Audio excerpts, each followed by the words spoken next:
Olá, aluno, seja bem-vindo.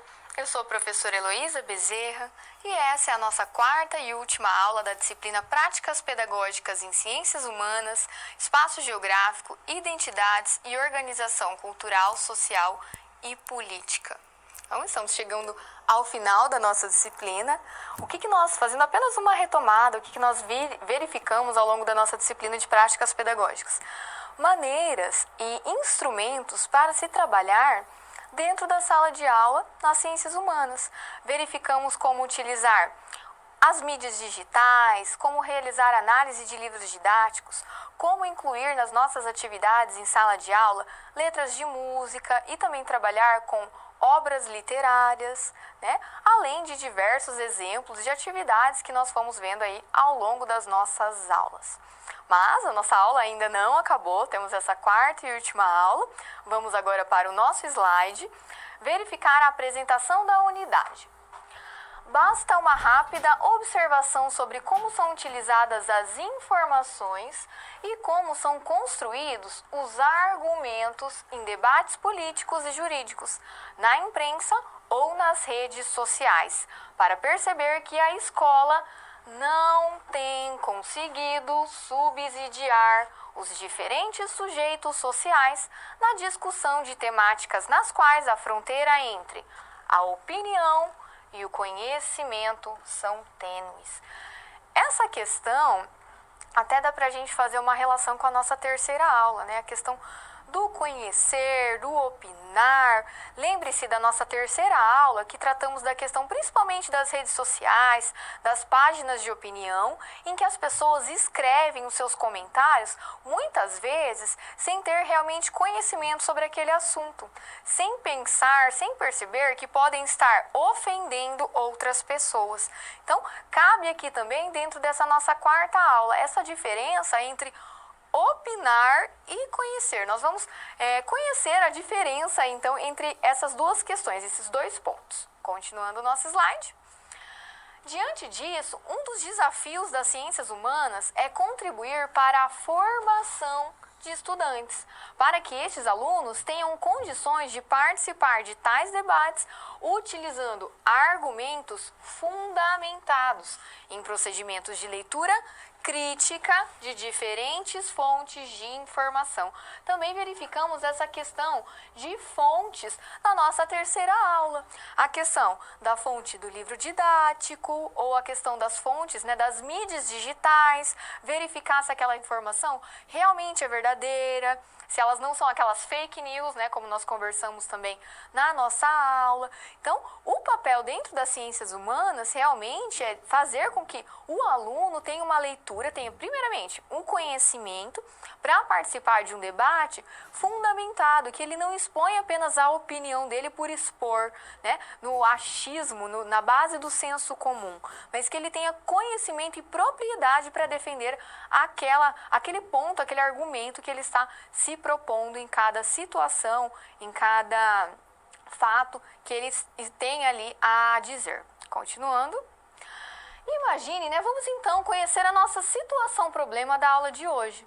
Imagine que alguns estudantes do terceiro ano do ensino médio acessaram na internet, já que estamos falando dessas mídias digitais, informações já superadas no meio acadêmico, tais como a Terra é plana ou o nazismo é de esquerda, e os alunos acreditam que essas explicações podem ser verossímeis, que elas podem ser verdadeiras. Por mais que elas já estejam superadas, eles estão apontando que não, querem argumentar e dizer que elas podem ser verdadeiras. Se você não conhece, principalmente essa teoria da Terra plana, tenho aqui uma das imagens utilizadas para defender esta teoria.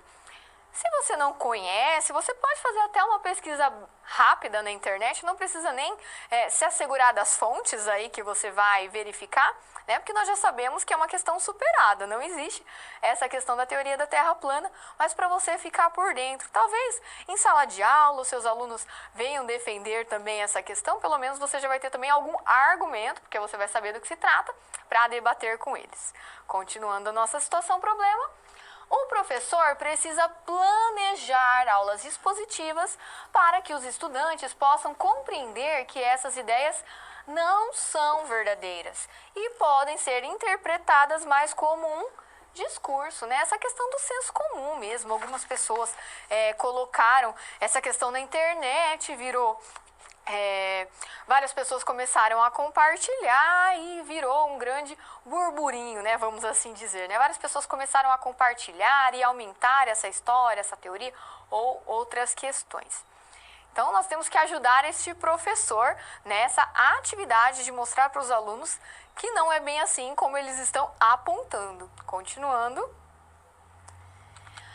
Você tem que ajudar o professor, né? Qual seria a nossa atividade para hoje, a nossa tarefa? Ajudar o professor a elaborar uma situação didática.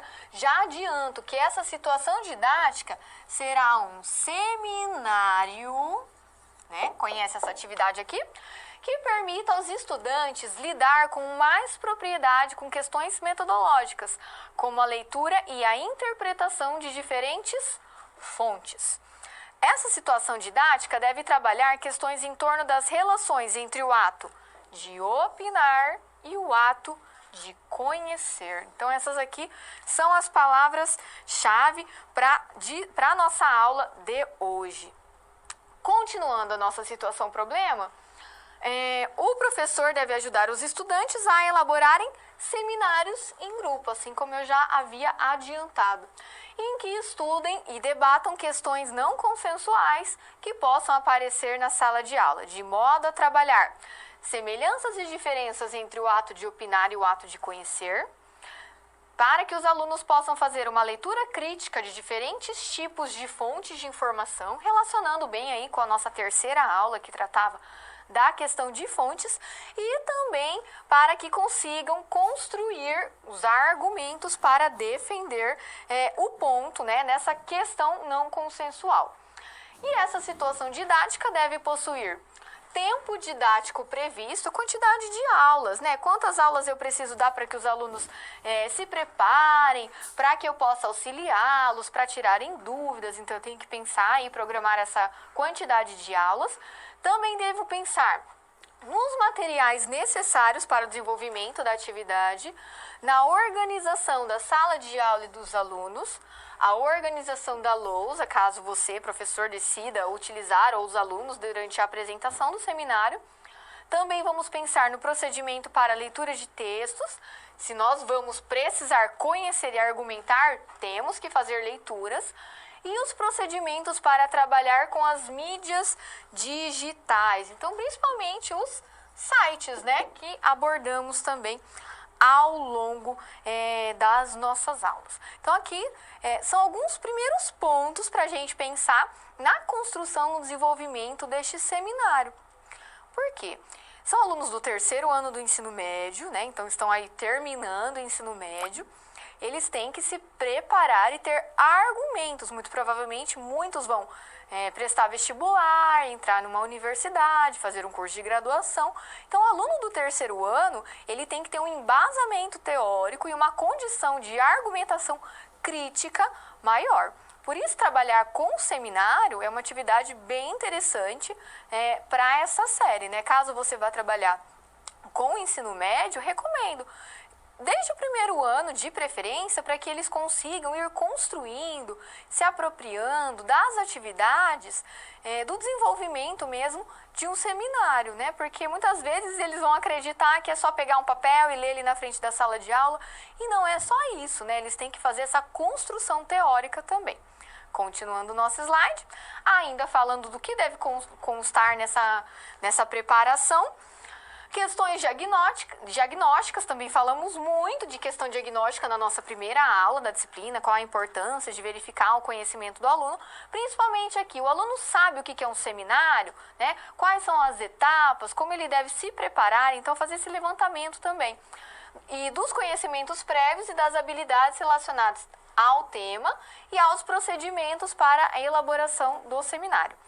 Também deve pensar em formas como os estudantes e o professor acompanharão a preparação do seminário. Então, eles vão se dividir em grupos. O professor vai dar algumas dicas de leitura, eles vão escolher o tema, ou o professor que vai direcionar o tema, o professor vai indicar leituras, ou os alunos que vão trazer para o professor verificar, como que vai se dar esse trabalho, a elaboração desse seminário.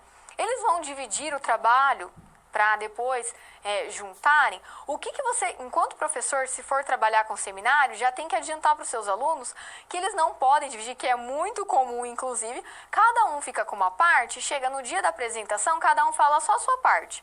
Aí um não sabe o que o outro ia falar, vira aquela bagunça, fica totalmente desorganizado e ninguém aprende, né? Ou aprende só aquele ponto que ele pesquisou. E o trabalho em grupo não é assim que deve ser realizado, né? Eles podem até fazer as pesquisas de maneira individual, mas eles têm que se encontrar, têm que trocar essas informações, a introdução, a conclusão, eles têm que construir juntos para ver o que todo mundo conseguiu compreender e aprender daquele tema. Porque pense comigo, como que eles vão dividir? Um fica com a introdução, o outro fica com a conclusão e 3 dividem em subtemas o desenvolvimento do trabalho. Como que eu vou escrever a conclusão se eu não sei o que se tratou o desenvolvimento? Vai ficar parecendo aquele Frankenstein lá, né? Então, não dá para entender, eles não vão aprender. Então, você já tem que trazer, quando você for trabalhar com seminário em sala de aula, já indicar para os alunos que não é dessa maneira, não é esse procedimento correto para se trabalhar, para se desenvolver um seminário. Continuando, ainda deve pensar em formas de avaliação e autoavaliação. Então, o professor vai avaliar os alunos, o desenvolvimento e a apresentação dos alunos, e também é interessante que os alunos façam essa autoavaliação. Como que eu consegui me sair na apresentação, no desenvolvimento desse trabalho? Ou ainda, que o professor também faça uma autoavaliação. Eu consegui realmente passar para os meus alunos o que eu estava esperando deste trabalho? Consegui fazer com que eles compreendessem como é o desenvolvimento de um seminário, que eles conseguissem aprender o tema, né? Porque às vezes eles só fizeram aquela apresentação e realmente não compreenderam, também ficaram com dúvidas. Então o professor também tem que se autoavaliar ali no desenvolvimento da atividade do seminário.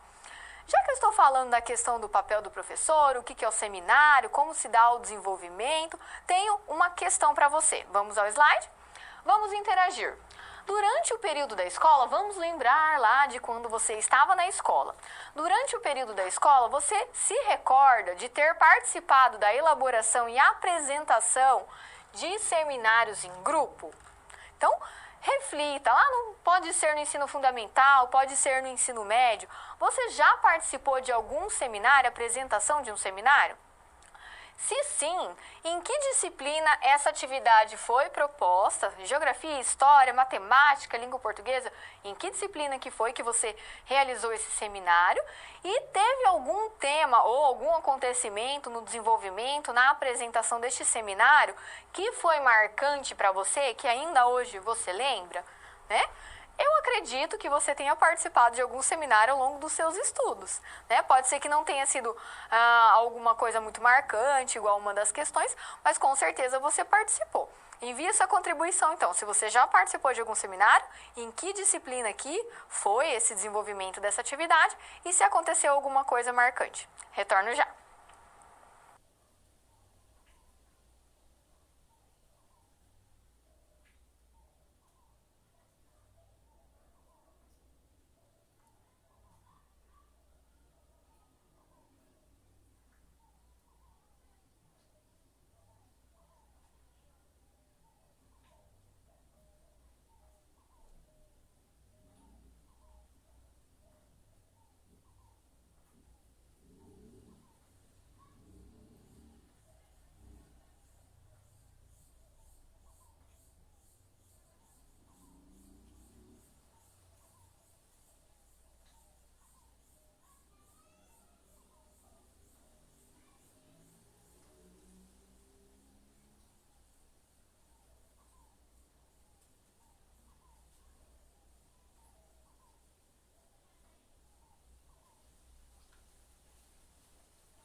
Retornamos então, não tivemos contribuição, vamos dar continuidade à nossa aula, começando o nosso primeiro texto, né? Lembre-se que ao longo das nossas aulas, nós temos 3 sessões lá no nosso colaborar, e eles trazem indicações de textos ou trechos de livros para que a gente faça a leitura e possa subsidiar a elaboração e a resposta da nossa situação-problema. O primeiro texto, então, vamos ao slide, é da autora Marilena Chauí, do livro este trecho retirado do livro Convite à Filosofia. O trecho indicado para leitura lá no seu manual, no seu colaborar, no seu material de estudos, o trecho indicado aborda um questionamento. São possíveis ciências humanas? Por que esse questionamento da autora, então? É possível que a gente trate de ciências humanas? Para a autora, toda e qualquer ciência já é humana, porque ela resulta da atividade humana de conhecimento. Então, é o ser humano que está produzindo. Porém, a expressão ciências humanas refere-se àquelas ciências que têm o próprio ser humano como objeto. Ficou confuso ou você conseguiu compreender? Ciências humanas, né? O que a gente pressupõe das ciências humanas? Que ela está estudando o ser humano. Só que todas as ciências, elas de certa forma vão ser humanas, né? As ciências naturais, as ciências exatas. Por quê? Quem construiu essas ciências, esses métodos, são os seres humanos, né? Por isso esse questionamento aí da autora.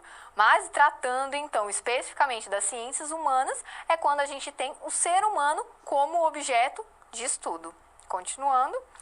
Considerações sobre a constituição das ciências humanas, segundo a Marilena Chauí. O seu objeto é bastante recente, né? Trazer essa questão do ser humano como objeto das ciências humanas é datado do século XIX, então é bem recente.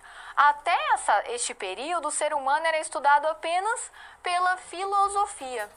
Surgiram depois, né, as ciências humanas surgiram depois que as ciências matemáticas e que as ciências naturais estavam constituídas, sendo necessário imitar e copiar o que elas haviam estabelecido.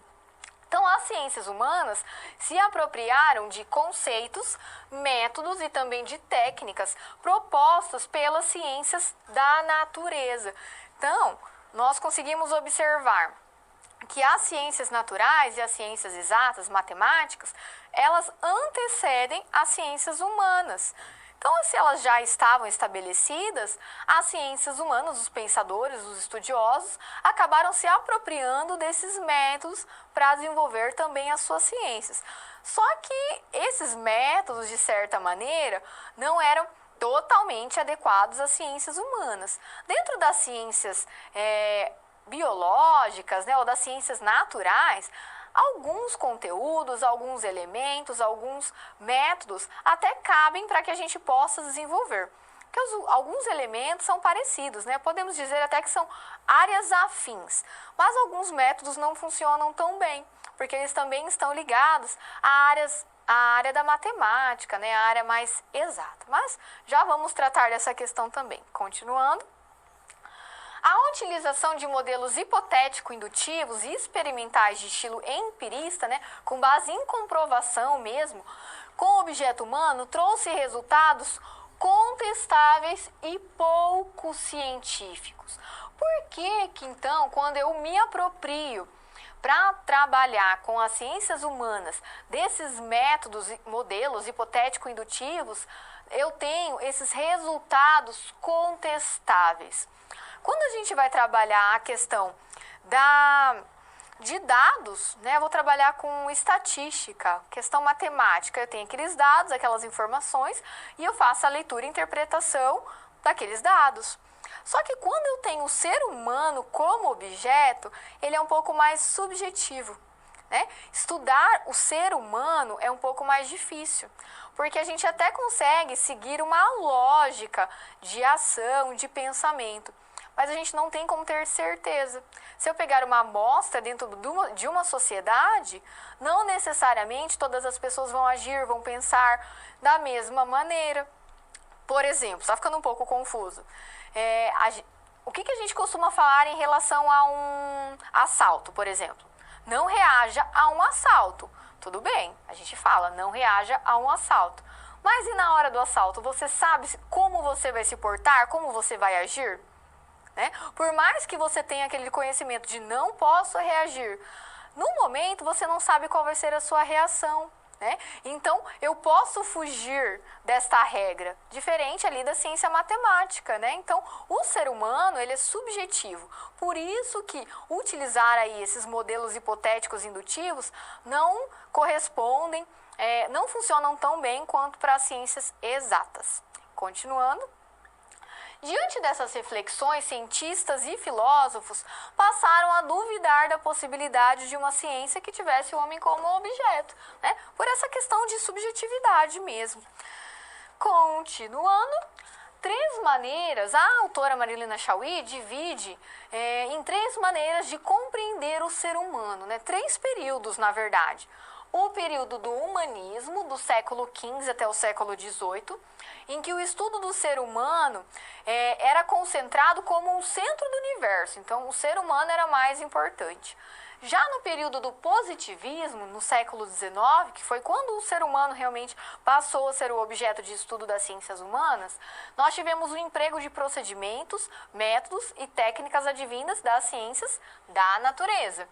E o último período, que é o do historicismo, entre os séculos XIX e XX, já se tem a necessidade de compreender a vida humana e o seu sentido. Então, tem uma questão da história com a filosofia, né? Vamos ultrapassando essa questão só de ficar em métodos, em técnicas, e vão se analisando essa subjetividade também do ser humano. Então, essa de maneira geral é a ideia do texto da Marilena Chauí, né? Trabalhar essa questão aí do ser humano como objeto das ciências humanas. Tem agora outro texto que colabora e que contribui também para esse pensamento da Marilena Chauí. Vamos ao slide. É o texto do Ernildo Stein, Exercícios de Fenomenologia, Limites de um Paradigma. Para o autor, a prevalência do modo de pensar das ciências da natureza sobre as ciências humanas. Então, nós temos essa questão. As ciências da natureza permitiu, propiciou o modelo para fazer as pesquisas, aí subsidiar o desenvolvimento das ciências humanas. Só que, de certa maneira, ela acaba causando essa ideia de que ela é superior às ciências humanas. O objetivo do autor para o texto é estabelecer uma via crítica em busca de uma dimensão da vida humana que ultrapassa as concepções naturalistas. Essas concepções naturalistas, então, já são reflexo das ciências da natureza. A crítica à concepção naturalista das ciências humanas não pretende negá-la nem rebaixá-la, mas demonstrar que ela corresponde a uma face possível de conhecimento sobre o ser humano, não podendo chegar à totalidade de compreensão sobre ele. Então, nós não conseguimos fechar este conhecimento sobre o objeto das ciências humanas. O papel das ciências humanas era opor-se às concepções das ciências da natureza, apesar da prevalência histórica dessa sobre aquela, né? Porque como nós observamos, então, as ciências da natureza que vão dar base para o desenvolvimento do modelo, das pesquisas, do objeto, das ciências humanas, mas isso não quer dizer que ela é superior às ciências humanas, né? Nós extraímos aí alguns elementos para desenvolver essas ciências também, né? Para subsidiar, mas isso não quer dizer que as ciências da natureza sejam superiores às ciências humanas, né? Elas podem aí se contribuir, se complementar e é isso. Continuando. Agora o texto do Gaston Bachelard, A Formação do Espírito Científico, Contribuição para uma Psicanálise do Conhecimento. Para o autor, os conflitos, as lentidões, as sombras e a incompletude são intrínsecos ao ato de conhecer. Então, agora vamos verificar este conceito aí de conhecer, assim como eu comentei no começo da nossa aula. Desse modo, o ato de conhecer deve ser compreendido como algo sempre em construção.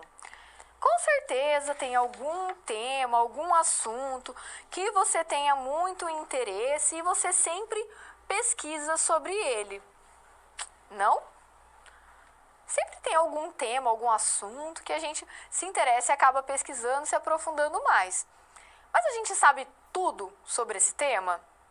Não vai ter sempre mais informações para agregar no nosso conhecimento? Né? Então é isso que o autor traz, né? O conhecimento ele não está pronto, não está terminado, mas ele está sempre em construção, sempre há mais para a gente conhecer, para a gente verificar, para a gente pesquisar e buscar e contribuir para o desenvolvimento deste conhecimento. Continuando o texto, então a diferença entre ciência e opinião podem ser pensadas enquanto modos distintos de compreensão do real. Para conhecer, então vamos para a diferença entre essas duas palavras. Para conhecer é necessário enfrentar problemas, gastar um bom tempo para desenvolver um raciocínio científico, que também é construído, né? O conhecimento científico demanda tempo, demanda pesquisas, dados, informações. Já a opinião, ela é uma compreensão imediata sobre o real. O ato de conhecer é um processo, algo em construção. Então, qual seria a diferença entre conhecer e opinar? Eu posso chegar para você aí no seu polo e perguntar: qual a sua opinião sobre a situação política do nosso país agora?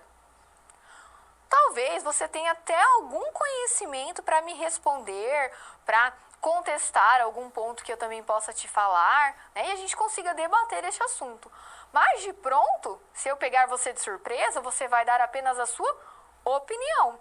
Né? Você não tem conhecimento, você não teve tempo para pesquisar, para se informar, para poder realmente argumentar comigo.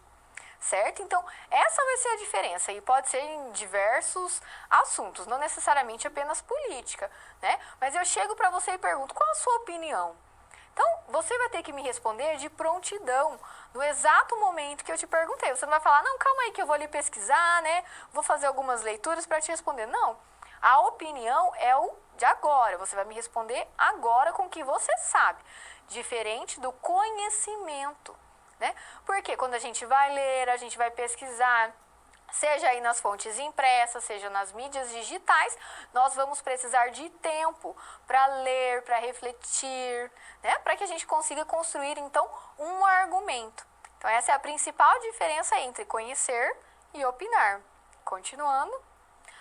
O conhecimento científico é uma forma de pensar o real, um caminho para se aproximar do que se denomina realidade.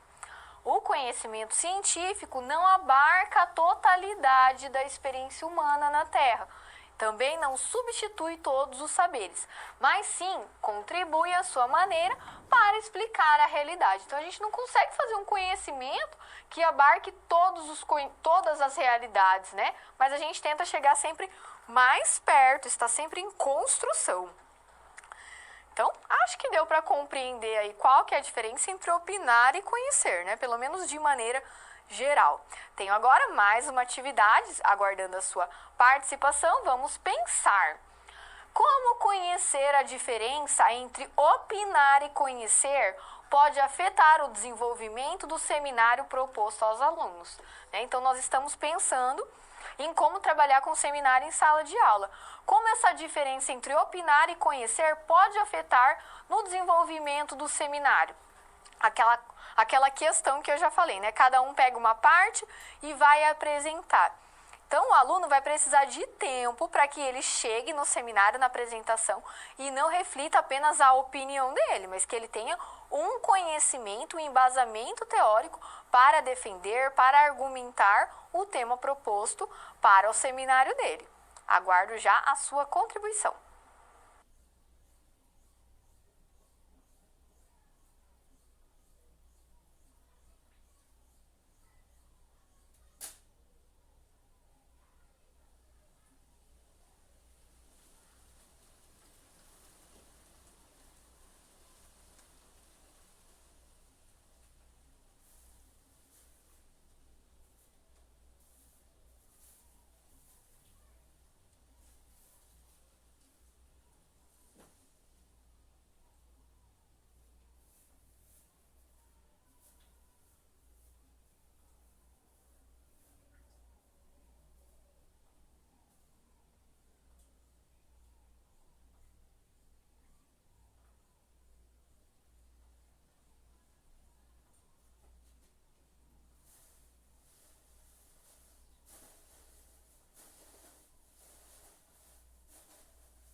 ao pensar a questão entre opinar e conhecer, nós devemos mostrar para os nossos alunos que demanda tempo para realmente conhecer sobre um assunto. Então, eles não podem deixar para preparar esse seminário no dia anterior da apresentação, que também é muito comum na escola, né? O aluno deixa para a última hora. Então, o professor tem que, assim como eu já levantei a questão do tempo, o professor tem que dar um tempo para que o aluno possa pesquisar e realizar as leituras e realmente compreender, ter o conhecimento, se apropriar do conhecimento para realizar a apresentação do seminário. E não chegar apenas com um senso comum, com a opinião dele e apresentá-la para o restante da turma. Continuando o nosso slide, agora trataremos da diferença entre fontes e documentos. As fontes são importantes para compreender a constituição das identidades, sejam essas identidades pessoais ou coletivas. Os documentos têm de ser analisados como monumentos, pois eles são expressões das relações de forças que aí detinham um poder, né? Então, o documento ele vai ser um registro. E por que essa questão de quem detinha o poder? Os documentos são vestígios do passado, não sendo necessariamente uma prova. Não é porque eu tenho um documento que eu tenho uma prova. Porque tem essa questão do poder. E quem? Nós já vimos essa questão do poder também ao longo da nossa disciplina. Quem tem o poder? Quem detém o poder econômico, né? O que é esse poder? Quem tem melhores condições econômicas. Então, se eu estou fazendo esses registros, essas documentações, eu não posso selecionar apenas aquelas informações que eu acho relevante de deixar registradas, né? Não posso fazer recortes ou ocultar algumas outras informações que talvez não sejam tão pertinentes, interessantes, que outras pessoas saibam, que gerações futuras também fiquem sabendo, né? Então, quem detém o poder também pode deter essas informações. Continuando, é preciso compreender as diferenças entre memória e história. A memória fabrica o passado por meio de silenciamentos, né? Quando nós estamos pensando em memória, você não tem as suas memórias? Elas não precisam necessariamente estarem registradas, documentadas. E a história, ela vem explicar como uma sociedade se constituiu, né? Então, essa história, ela pode passar de geração para geração, ela pode ser documentada. E a questão do silenciamento não é apenas a questão, quando eu tenho essa memória, não é apenas um registro físico, né? Aquele papel que registra. Mas ela também pode ser um registro oral, ou pode ser um registro realizado através da observação de um objeto, né? Então, nós temos aí a memória, não apenas a memória, né? Essa questão da gente pensar, mas pode estar registrada de diversas maneiras, não apenas a questão documental. Continuando, agora nós vamos tratar do texto do Legoff, História e Memória. A memória coletiva e a história trabalham com documentos e monumentos, então com 2 pontos aqui. Os materiais que sobreviveram do passado não são necessariamente o que existiu, mas eles são frutos de processos de escolha. Que é essa questão que eu estava levantando anteriormente, né? Quem tem poder pode fazer esses recortes, pode deixar para a posteridade apenas o que for do interesse dele.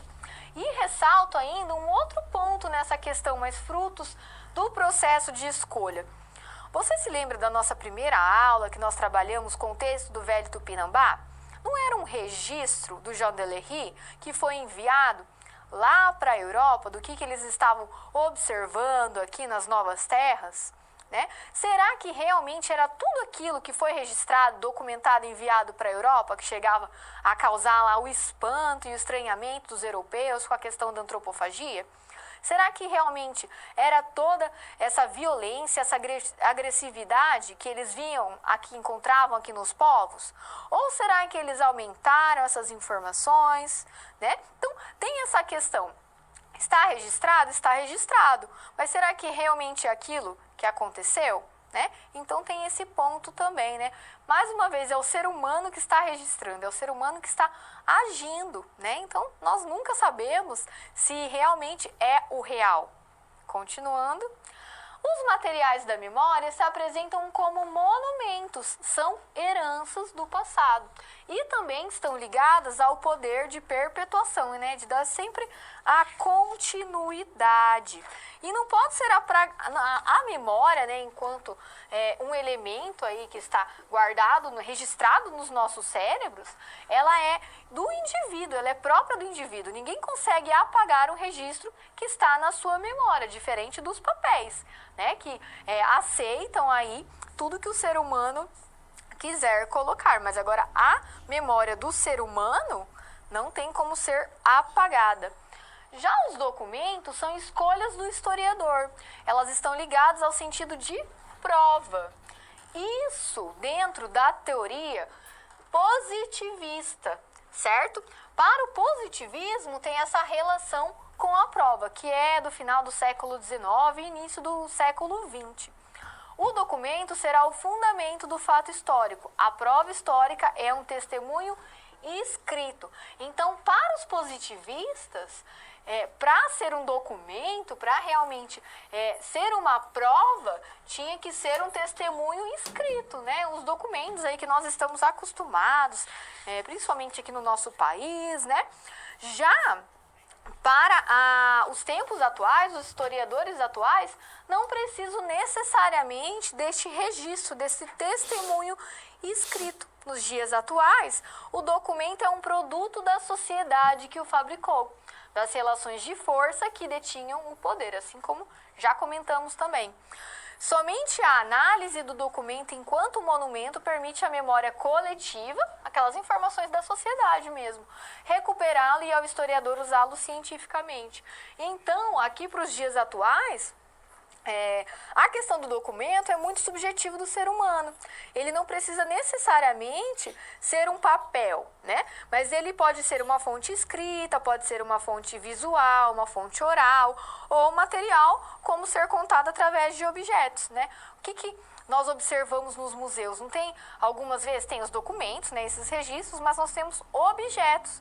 Esses objetos também não são marcados de história, de fatos, né, acontecimentos. Então, nos dias atuais, também esses objetos, ou também falas, né, nós não conseguimos passar aí algumas histórias de família, né, vão passando dos avós para os filhos, para os netos. Então, também são registros. Continuando. Os documentos devem ser transformados em monumentos, pois não são simples expressões do passado, prontos para serem descritos e usados como matéria-prima dos historiadores, mas sim são produtos da sociedade que os fabricou, que seleciona o que deve ser lembrado e oculta o que deve ser esquecido de acordo com as relações de forças de quem detinha o poder. Já trabalhei essa questão aqui também, né? Então, o que nós podemos dizer dessa relação de forças com os documentos, que são feitas escolhas, né? O que nós vamos deixar registrado, o que nós vamos tentar apagar dos documentos, só que a gente não consegue apagar da memória das pessoas. O nosso próximo texto do Bosch, por que estudar história?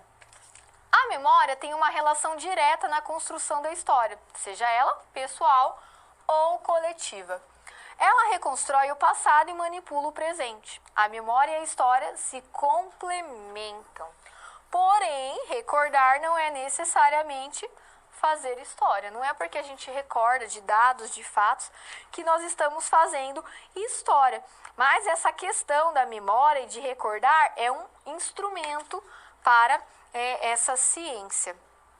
A memória é um instrumento de poder que trabalha com o silêncio e também com o esquecimento. A história é a base de sustentação do conhecimento. Fundante do presente é um conhecimento importante para a construção da identidade. Então, assim como também nós vimos nos textos que abordavam o período colonial, nessa questão de construção da sociedade. Nós não verificamos lá como se deu a construção, né, da população brasileira, a questão da miscigenação, a questão da chegada dos europeus, a questão do trabalho escravo, né, dos índios também que foram explorados, perderam suas terras. Então, tudo está relacionado aí para a construção desta identidade, a identidade da nossa população, aqui, por exemplo. Certo? Estamos tratando, então, o que é esse documento histórico. Para reforçar, eu trouxe um vídeo. Vamos ver o vídeo.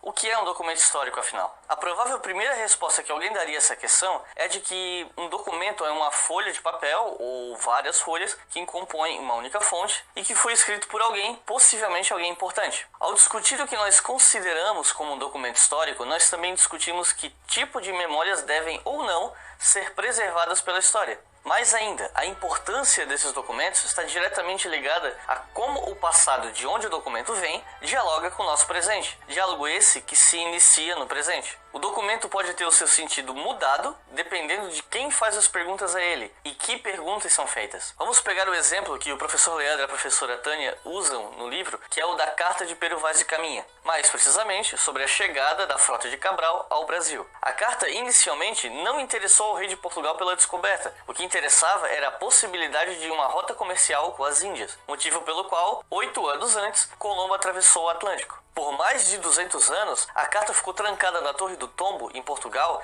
sem que ninguém ligasse para ela, até que em 1773, um funcionário da torre mandasse tirar uma cópia dessa carta. Em 1817, ela foi publicada na Corografia Brasílica ou Relação Histórico-Geográfica do Reino do Brasil, pelo padre Manuel Alves de Casal. No século XIX, a carta acabou tendo relevância diante do esforço de uma construção de uma história nacional do Brasil, por conta de sua independência. Algo que acontecia em vários países do mundo naquele momento, como nos Estados Unidos, na Irlanda, no Egito, praticamente toda a América do Sul, entre outros lugares. No século XX, continuou a ser replicada constantemente e começou a aparecer em livros didáticos. No ano 2000, a carta voltou ao Brasil para a Mostra do Redescobrimento, uma comemoração pelos 500 anos da chegada dos europeus ao que viria a ser conhecido como Brasil. A relevância da carta acabou dependendo de vários fatores. Além da sorte de ela ter sido conservada na Torre do Tombo, o crescimento da carta dependeu do crescimento do Brasil, do surgimento de um nacionalismo brasileiro, de um orgulho português sobre o seu passado épico de navegação, além do contexto dos 500 anos da chegada dos portugueses ao Brasil. Ou seja, e aí eu volto para o começo do vídeo, o documento não é um documento em si que emana uma verdade absoluta. Todo documento histórico é uma construção permanente que dialoga com as perguntas que o presente faz para esse documento. Um funcionário do Estado Novo, que era um governo ditatorial, poderia ver a Carta de Caminha como um documento maravilhoso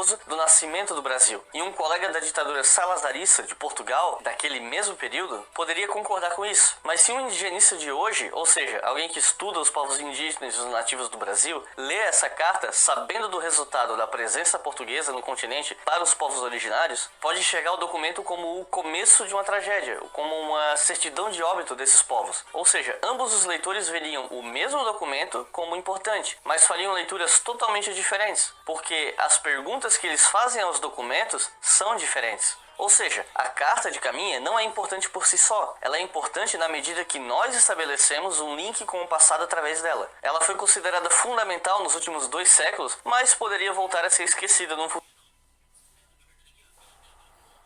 Então é apenas um trecho deste vídeo que aborda a questão do que é um documento histórico. Caso você tenha interesse, também pode acessar, está o link disponibilizado no seu material para acessar e ver o vídeo na íntegra. Então, estamos trabalhando a questão do seminário, né, dentro das ciências humanas. Mas eu vou trabalhar só com a questão do ser humano, com essa subjetividade. Não posso me apropriar lá das ciências exatas também? Claro que posso, porque elas vão trazer dados e informações que são completamente importantes também para as ciências humanas. Então, vamos para o nosso slide. Vamos pensar sobre questões relacionadas à estatística e também ao trabalho multidisciplinar, né? Dentro da escola é sempre interessante que a gente consiga fazer esse trabalho integrado com outros professores. Mas eu já estou dentro das ciências humanas, eu posso trabalhar com professor de história, de geografia e sociologia? Sim, mas eu também posso trabalhar com outras áreas que não sejam afim desta da qual eu leciono. Então vamos trabalhar com a estatística. Uma das grandes contribuições dos dados estatísticos é ajudar a observar padrões de comportamento na sociedade. Lembre-se, né? Eu comentei a questão que o ser humano é subjetivo, a gente não tem como ter certeza nas ações, nos pensamentos, mas de certa maneira a gente consegue observar padrões de comportamento dentro da sociedade, né? Como a sociedade costuma se relacionar com devido fato, acontecimento. E o que é a estatística? Você sabe? Trouxe aqui uma explicação bem rápida para a gente compreender. É o conjunto de métodos e técnicas de pesquisa envolvendo experimentos, coleta de dados, processamento, representações gráficas, análise e divulgação dessas informações que foram pesquisadas. Então, de maneira geral, isso é a estatística. Então, por que eu não posso também inserir uma atividade com a estatística dentro da apresentação do seminário dos meus alunos, né? A gente pode até fazer uma pesquisa dentro da própria escola, não preciso nem necessariamente buscar dados em outras fontes, por mais que nós já falamos de outras fontes, eu posso construir dados dentro da minha própria escola ou dentro da minha própria sala de aula, dependendo do tema que vai se propor para o seminário dos nossos alunos, né? A gente pode planejar um questionário juntos, né? O professor, para dar orientação mesmo para os alunos, para subsidiar aí a elaboração desse questionário, dê também as orientações para os alunos, como que eles vão aplicar esses questionários, se vão ser só ali na mesma série, se vai ser na escola toda, ou se ele pode levar também para a comunidade externa. Vamos fazer essa pesquisa. Com esses dados, nós vamos sistematizá-los e depois, posteriormente, fazer a análise. O seminário também não pode ter uma dessas atividades, entre as atividades do seminário, ter essa atividade? Claro que pode, né? Colocar os nossos alunos aí também para sair da sala de aula, pesquisar as informações, fazer até um censo às vezes, né? Já é uma dica também de atividade. Continuando o nosso slide. Se num primeiro momento esse ramo, a estatística do conhecimento, nasceu a serviço do Estado como um instrumento de controle, né? Por que foi criada essa estatística? Como ela surgiu? Para o Estado fazer esse controle de número de habitantes da população, número de casamentos, número de mulheres, número de homens, população infantil, quantidade de população indígena, né? Então era para um controle do Estado. Mas a partir do século XIX, a estatística e os seus dados quantitativos tornou-se também um instrumento eficaz para as pesquisas nas ciências humanas e também nas ciências sociais, né? Se a princípio era propriamente a questão dos dados e das informações, as ciências humanas também passaram a se apropriar destes dados, dessa atividade. O primeiro autor aqui que trabalha com essa questão da estatística é da obra Estatística Política à Sociologia Estatística. Então, observe como consegue ir além. A estatística é muito importante para a formação da sociologia. Por meio deste conhecimento, podemos observar os padrões de regularidade de eventos aí da sociedade.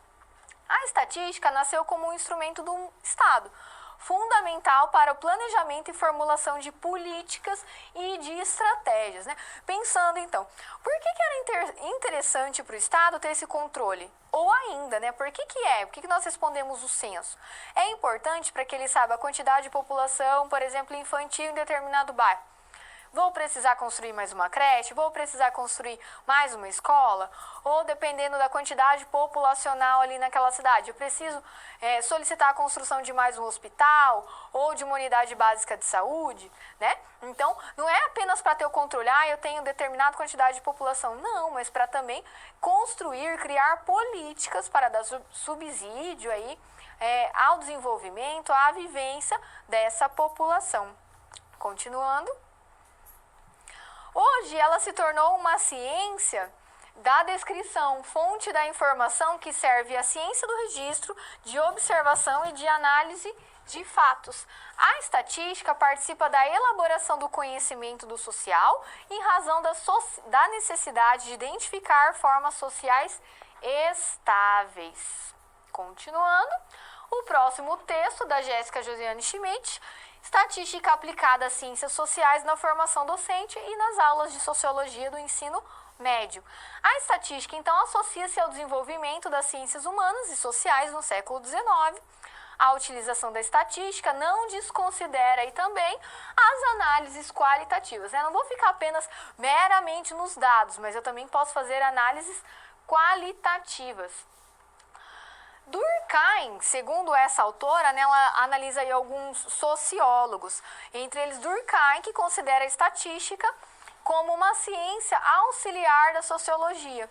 Para escrever a sua obra O Suicídio, o autor estuda a taxa social de suicídio para compreender como o fenômeno age no grupo, né? Então consigo fazer essa relação aí também com a sociologia.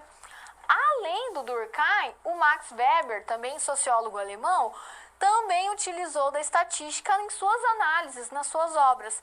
Com base em estatísticas ocupacionais e documentos sobre a Reforma Protestante, o Marx pôde observar mais protestantes do que católicos ocupavam cargos de direção, propriedade do capital e funções que exigiam mão de obra qualificada nas modernas empresas alemãs. Então, ele se apropriou dos dados para fazer essa análise de relação da religião com o capitalismo. Consegue observar como dá para ir além? Os dados estatísticos ajudaram o sociólogo alemão a estabelecer a relação entre religião protestante e o capitalismo.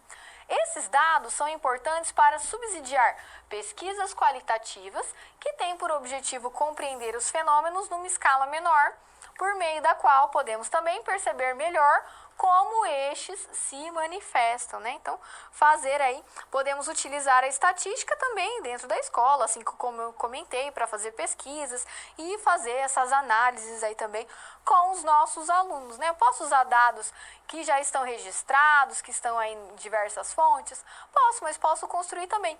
E posso levar essa informação para os meus alunos ali também do ensino médio, né? Eles já têm filosofia, já têm sociologia, mostrar que não são apenas as ciências exatas que vão se apropriar da estatística, né? Mas a geografia, a história, a sociologia também vão utilizar aí da estatística para fazer as suas análises.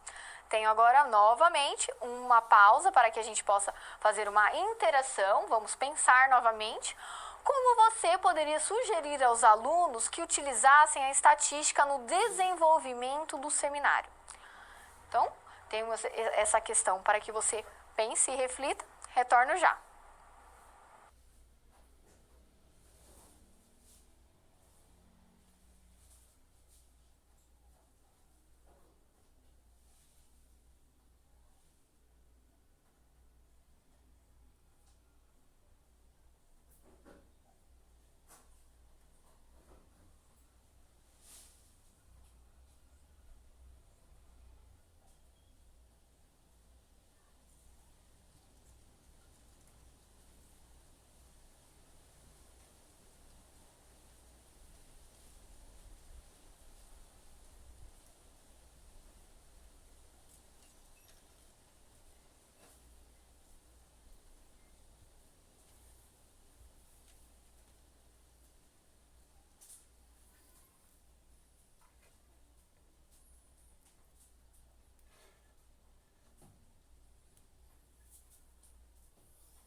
trouxe aqui já então algumas dicas e sugestões de como nós poderíamos inserir a estatística no desenvolvimento do seminário dos nossos alunos no ensino médio. Vamos ao slide?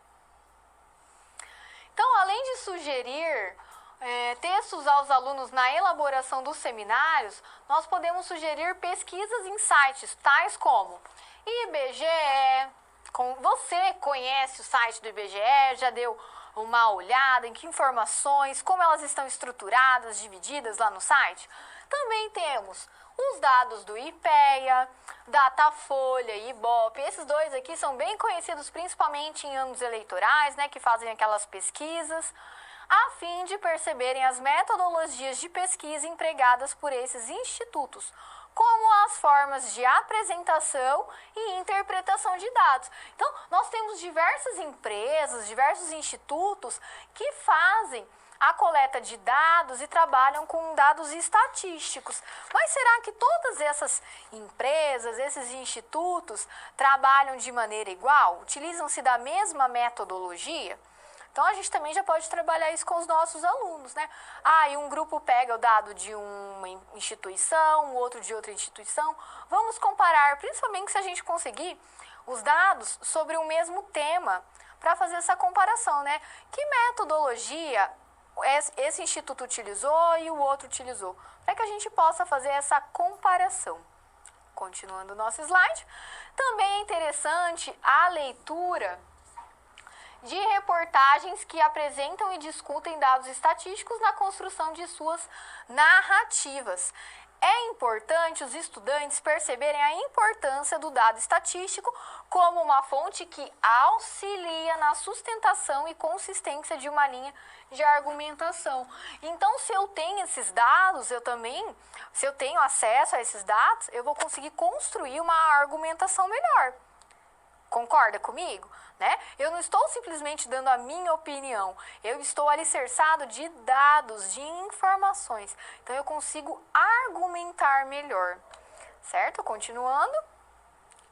Recordando a nossa situação-problema. Antes de recordar a nossa situação-problema, eu quero voltar para a nossa contribuição, que chegou um pouquinho atrasada, mas eu gostaria de ler. Então, sugerir aos alunos, propor aos alunos uma pesquisa na escola sobre o desperdício de lanche na própria escola. É uma informação interessante, né? A gente pode fazer de diversas maneiras. A gente pode levantar aí a questão dos dados de alimentos, quantos são comprados, quantos são utilizados naquele dia. A questão do desperdício, para que os alunos também façam a observação, poxa, né? Trabalhamos também a questão de distribuição de alimentos ao longo da nossa disciplina, para que eles observem como que é esse desperdício, como eles podem evitar, até sugerir uma campanha posterior aí ao levantamento desses dados para fazer na escola. Gostei muito da contribuição. Agora sim, retornando à nossa situação-problema, elaborar uma situação didática em que os alunos do terceiro ano do ensino médio devam preparar seminários em grupos nos quais sejam discutidos temas não consensuais com base em procedimentos estruturantes das ciências humanas. Então, você, ao pensar nessa atividade, deve lembrar-se que o objetivo dessa unidade é compreender o conhecimento científico como um caminho em construção, né, e não efetivado, fechado. Continuando, você deve verificar se a sua situação didática, né, pensar aí a aula expositiva para trabalhar com a questão do seminário, se ela atende aos seguintes aspectos. Ela traz uma organização dos assuntos não consensuais entre os estudantes a serem tratados pelos alunos, esses temas que ainda não estão fechados, determinados e concluídos. Os objetivos dos seminários desses alunos estão claros e, de fato, contribuem para a formação dos estudantes? Né? Igual essa questão que foi proposta aí de pensar no desperdício de alimentos. Podemos retomar também a questão que foi tratada na nossa aula da distribuição de alimentos, né? Também é um tema ali, trabalhar com a geografia da fome, como foi uma indicação de obra também, se for trabalhar essa questão do desperdício de alimentos. Então, sugerir aí questões realmente que reflitam na ação, na atitude dos nossos alunos, para que eles pensem de maneira crítica sobre as ações e sobre o espaço no qual ele está inserido. Continuando. Há expectativas de exigência de qualidade dos trabalhos compatíveis com o real potencial da turma? Então, nós temos que analisar. Se você for trabalhar com seminário em diversas turmas, talvez até dentro da mesma turma, né, como nós vamos ter diversos grupos, a gente pode ter uma turma com um potencial maior para fazer essa questão da pesquisa e a relação com a estatística, outra vai ter um potencial maior para fazer a pesquisa bibliográfica, esse referencial, né? Então, analisar. Essa atividade orienta como as atividades serão propostas e permite levar os alunos a pensar nos procedimentos de estudo e de investigação. Há estratégias para apoiar os estudantes na elaboração das etapas do trabalho? Então, mais um ponto aqui a se pensar. Tenho aqui, mais ainda, este seminário propõe intervenções que visam ampliar as temáticas dos seminários, sem cair no senso comum das opiniões. Nós não queremos isso aqui dos nossos alunos, né? Nós queremos a construção do conhecimento, não um senso comum e uma simples opinião que ele tenha sobre o tema do seminário, no qual cada um defende seu ponto de vista de forma apaixonada e convicta, mas muitas vezes superficial, parcial e imprecisa, que é isso aqui que acaba acontecendo quando a gente defende, né, a nossa opinião. Geralmente de uma maneira superficial, parcial, imprecisa. Se é um tema